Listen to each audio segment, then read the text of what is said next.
আসসালামু আলাইকুম। আজকে আমি তোমাদের সাথে পার্সন নিয়ে আলোচনা করব। তো দেখতেই পাচ্ছ পার্সনের একটা চার্ট দেওয়া আছে। তাহলে চলো শুরু করা যাক।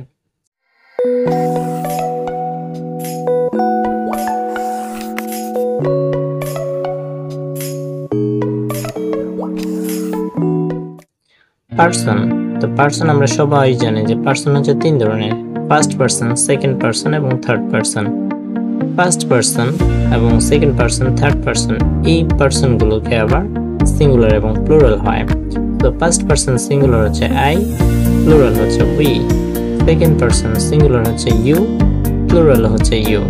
থার্ড পার্সনের সিঙ্গুলার মধ্যে রয়েছে হি, শি, ইট, প্লুরাল কেবল হচ্ছে দে। এটা খুবই তোমার জন্য গুরুত্বপূর্ণ। Thank you.